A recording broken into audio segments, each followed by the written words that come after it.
The Walnut Creek Extension District, a division of K-State Research and Extension, covering Rush, Ness, and Lane counties, here's Insight with Extension. Creep feeding is sometimes a touchy subject. Some producers do it religiously, some never. It's milk and Mother Nature alone. And others are always figuring the costs, and then the calves get weaned before the feeder gets to the pasture. On really good years with plenty of grass, calves really don't need creep. Yes, they'll eat it, but it's not really getting them heavier. Some years the price of creep isn't justified, so while every year is different, I ran some numbers. We know grass is behind, and a long ways behind in some cases. I've already advocated and predicted early weaning and getting calves vaccinated as early as possible, but now I'm focusing on the economics of getting calves bigger in the meantime. Intrinsic value shows that the calves on creep do consume less forage. They are going to eat a percentage of their body weight, and if some of that is from feeder, the less is from the ground.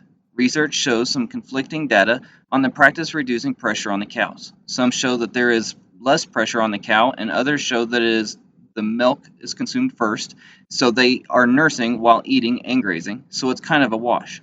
But Iowa State data shows that there is more of a benefit to creep feed calves on young lactating cows, such as heifer pairs and 3-year-olds.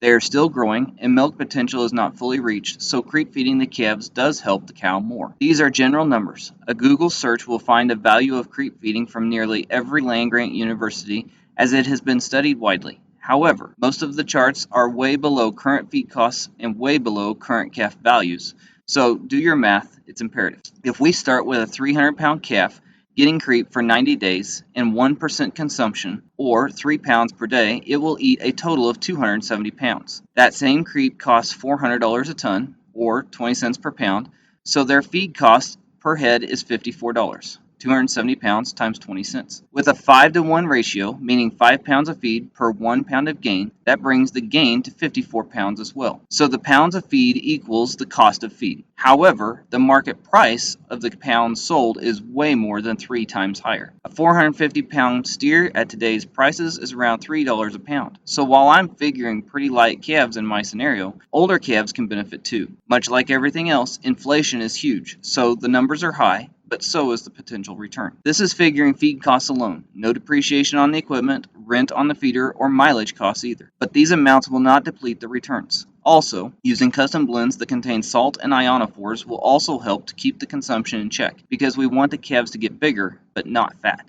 Keep praying for rain, and while you're making passes with the planter, play with the numbers and see if a call to the feed mill is the next move. Contact the Walnut Creek District or your local office for more information on this or other topics that you are facing. Insight with Extension on My Country 93.5.